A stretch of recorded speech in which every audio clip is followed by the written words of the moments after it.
What's up, Big Blue Nation, and welcome to the Wildcat Zone. I am your host, Daniel Bentley, and this is episode 13. And BBN, get the brooms out because we just swept the Vols for the second time in 2 years in the regular season in basketball. The Cats come back from a 14-point deficit at halftime. Sound familiar?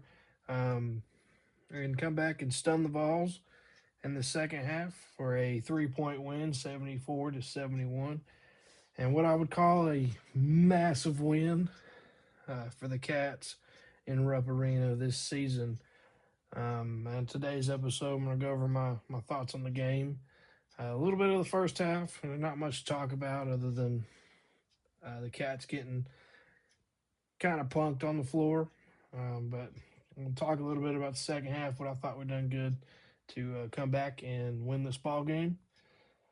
And I'm going to name my most valuable player of the game, my spark plug player of the game, and the game sealer player of the game. So, I guess I'm going to go on a little side tangent.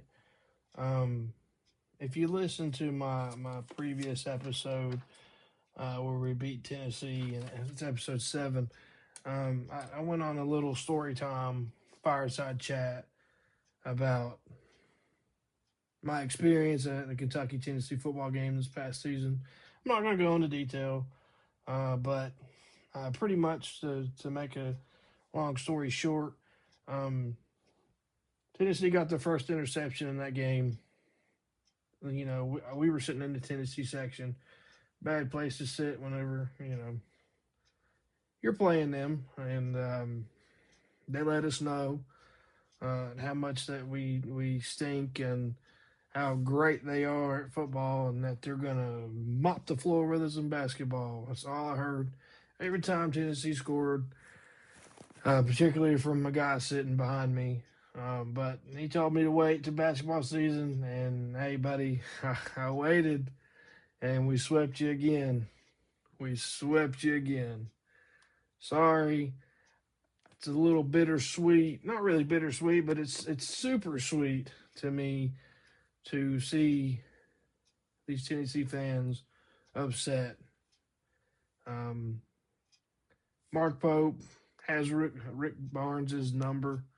It's clear. Yeah, they beat us in March last year. That was last year.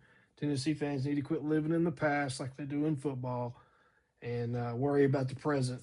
And the Cats just beat you 2 times in one season for the second time in 2 years. It's a great feeling for me, especially living in Tennessee. I hear all the trash talk. That's all I heard this week at work was, "Oh, we're gonna get you in Rupp. Oh, we're gonna get you. We're gonna get our revenge." It looks like you didn't. Sorry. Cardiac cat strike again. The unpredictables. Who knows what this team will be called? But it's two very, very good names for these cats this season. But anyway, I'm gonna get off my tangent on that, my soapbox. Just whoever that guy was, who was very inebriated, keep in mind. So give him a little bit of benefit of a doubt, but he's a Tennessee fan, so don't really. We don't like the Vols. We don't like the orange. It's probably the ugliest color in all of sports. That blinding Tennessee orange. And I'm sorry for any Tennessee fans that listen to me. Your colors suck. Your teams suck. Sorry. You hate us because you ain't us. And I'm done with that. Good game. Both good games this season. Both good games last season. You got us in March last year just because you got lucky. It took you 3 times to finally beat us. But hey, and to beat us with a wounded team. So, our best player on the bench last year. But anyway, sorry, not sorry. Cats win, and it makes my heart happy. Makes Big Blue Nation happy. And it's probably a big sigh of relief for Mark Pope. Let's be honest. Tonight's game was in honor of a 30-year anniversary of the 1996 team. The Cats wore the denim uniforms, the white with the denim stripes, throwback uniforms in honor of the 96 team. The year I was born, the team that won a national championship, which is also the team that Mark Pope played on when he was at Kentucky as a player. The first half, I mean, they had me scared. I'm not going to lie. I mean, Tennessee was shooting, I think they said 63 from behind the arc and shooting 50% from everywhere else. I mean, the Gillespie kid, we couldn't stop. Nate Amid was picking up where he left off in his last game. I mean, we couldn't do nothing. It had me worried, I'm not going to lie. I mean, I was sitting there thinking, we're really going to lose this on a night we're supposed to be celebrating. And I said last week, or earlier this week, when Kentucky changes up their uniforms, it's never really a good thing for us. It's hard for us. It seems it's hard for us to win when we have special uniforms that come out during regular season. But they had me worried. But a little part of me going into halftime, I mean, we weren't getting blown out. I mean, we were down 13, 14 points. It's not bad compared to what it was when we played in Knoxville and what we've been down in other games and come back. And that's just this team's identity, it seems like. These guys get down, but they don't get discouraged. They don't fold under pressure. It don't seem. But the second half, Mark Pope made adjustments. He's great at making adjustments at halftime. I mean, as many teams have found out this season, when the Cats come back and beat them, you took Owe off of Amen, which is probably the best thing we could have ever done. I made the suggestion to my father, who I was sitting there watching the game with, should probably put somebody else on Amen, Chandler or somebody. Not Owe. He's too short. I mean, the announcers, Jimmy Dykes, let us know every time, Owe was matched up with Nate that, he had a 6-inch advantage over top of him, every 10 seconds. But I think that was the best move that we did coming out of halftime. I mean, you switched up the lineups on them. And Tennessee got cold when they went into halftime. Which I was hoping and praying. I'm sure everybody in Big Blue Nation was hoping and praying would happen, and it did. They went cold in halftime. The Cats cooked something up, got some of that 96 magic to come back and knock them off. We switched up defenses, and guys started making shots. We started passing the ball a lot better in the second half. The cutting to the rim, Owe cutting to the rim, you can't stop that. I don't care who you are. Tennessee was feeding in. They knew we were going to feed it into the paint. They let the weak side get weak, and Owe drove in there like a daggum linebacker and dunked that ball at least twice, 3 times. Going back to his game, man. His game is the hard cuts and driving to the rim, dunking that ball. We went for a little spell there where we didn't hardly hit anything, but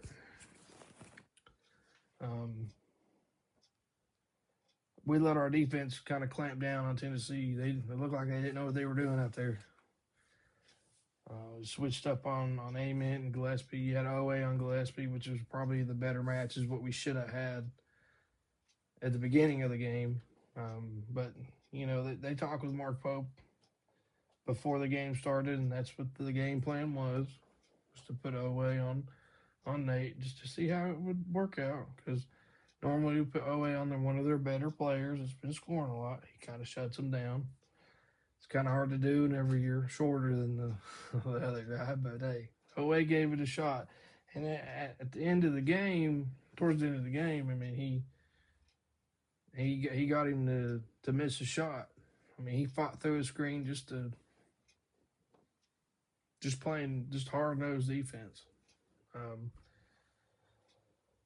But Cats come back. They get a massive rebound with 3.5 seconds left.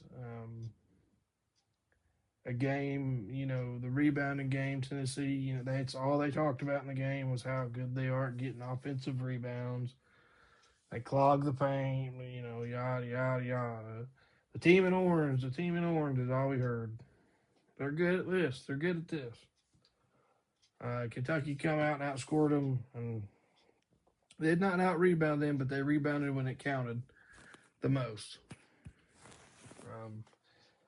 So Cats come back and win a massive win in Rupp Arena on a Saturday night. So my MVP of the game is going to be Colin Chandler, Captain Clutch himself, Mr. Air Mormon himself. He was shooting 50% from three. He was 3 of 6. And the last 3 he took was the most important 3 of the entire game.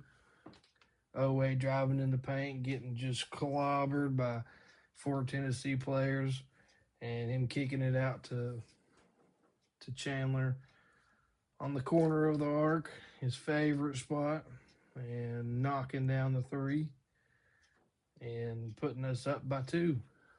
It was a major, swing. The pendulum swinged our way. The needle moved when Colin Chandler got that ball. It was an amazing shot. Watching the highlights, it's one of the highlights they showed, and it's still, I'm still getting excited when I see it, even though the game's already over. But he is our MVP of this game. He's been fantastic. He scored 9 points tonight, all 3 of them from behind the arc. He did kind of play a factor in our game sealer player, which I will get to.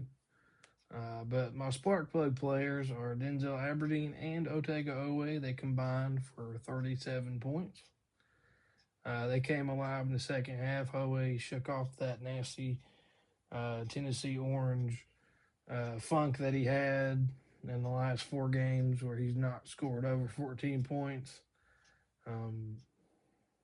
He got, I think it was 20, it was over 20 points again in that SEC game, but him and Aberdeen really sparked the second half comeback. Aberdeen going in, calling his number, and Oway just doing Oway things. They really sparked the team, and everybody else started playing a whole lot better. You had good minutes from Jasper Johnson coming in clutch for driving layups. It seemed, you could tell it was inching our way. Like there was no way we could have lost this game. There was, but there wasn't. And it's like I said in my last episode, you can't lose this game. You just can't lose this game. It's going to be a big celebration. You're bringing back the denim. You're bringing back the nostalgia vibes. You can't lose this game. We almost did. That's besides the fact. They showed heart. They passed the ball. They fed each other, and they played smart basketball. They clamped down. They made the adjustments that they needed to make as a team. And they shut Tennessee down. Again. And I think it's a good honor. It's obviously an honor to wear an old jersey, all right, from one of the best college basketball teams that ever played the game. And wearing their jersey in honor of them of the 30th anniversary, you can't lose that game. And we didn't, obviously, but I just think Oway and Aberdeen, they really fed everybody else. They helped get us back into the game. We kept inching and inching closer.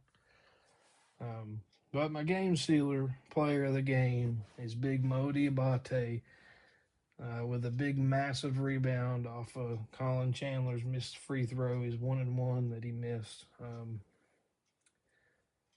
He come in clutch for a rebound and a kick out to Aberdeen, and Aberdeen getting the foul call and knocking down the ice cold free throws to seal the game with 3.5 seconds left on the clock.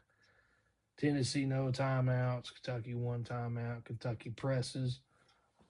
And Tennessee goes for a half-court shot. Almost makes it, but it would have just sent us into overtime. But Mo Diabate is the game sealer player of the game. The big, massive rebound. He's come in clutch when it comes to rebounds here recently. I think he's figured out his role is to be that voice in the paint to get rebounds. He may not be able to shoot it well. I mean, that's what he done at Alabama, right? He was a rebound guy. He wasn't really. He was coming off the bench. He was a rebound guy. That was his role. And I'm glad that he's fallen into that role for us because we definitely need it. But those are my three. Colin Chandler, MVP of the game, giving the dagger, the proverbial nail in the coffin yet again to another SEC team. It started with LSU, and you got another victim in Tennessee. A dagger three-pointer. I mean, he did have a three-pointer against LSU, but you know what I mean. He threw the dagger to Marino for the last second shot against LSU. But Chandler's come in clutch for us since we started conference play. So shout out to him. He's our MVP of this episode 13. Aberdeen and Owe, the Sparkplug players. It's a two-way tie because they both contributed from what I've seen. And the game sealer is Big Mo Diabate. I'm glad that he's coming around, and hopefully we can do something special. It was cool to see the throwback uniforms. Supposedly they do have the away uniforms they're going to wear at some point on an away game. I don't know if it'll be against Florida or Auburn or A&M. Who knows? I believe that's our only away games we have left. No, we got South Carolina as well. But I think they'll wear them for a big game. Like I said, there was no way we could have lost this. There was something special in the air. And going into this game, I really wasn't nervous. Just because of how we've been playing and how we've been coming back. And this team's kind of found their identity. I mean, I don't like that we go down double digits going into halftime, but they show heart. They've heard everybody's cries. Everybody's moaning and groaning about how they play, and they're proving to us that they deserve to wear that jersey. They're proving to all Big Blue Nation that they want to do great for you because they represent you. And many times they make us want to bang our heads against the wall, scream at the TV, but they're showing fight, and it's something special is going to happen this season. I don't know what it is, but something special is going to happen, and they're going to keep writing their story, whatever that may be. So, thank you guys for listening. Please like and subscribe and share this. This is the Wildcat Zone. You can find it on YouTube, Facebook, Spotify. Like I said last episode, I'm looking at getting something set up to where you guys can actually see me and I can actually start making these videos for you guys. So I'm not just a voice that you put on in the background. You can actually see me. It's a massive win tonight. I'm excited. I'm going to be rocking that denim, that Kentucky blue, that Kentucky denim blue. And, man, I love beating Tennessee. It makes my heart happy. Makes my heart happy. Just like it does everybody else in Big Blue Nation. But don't forget to always crack you open a cold L8. And, yeah, what a great win tonight. I can't wait to see what these boys do the rest of the season. And Godspeed. And go Big Blue. This is the Wildcat Zone!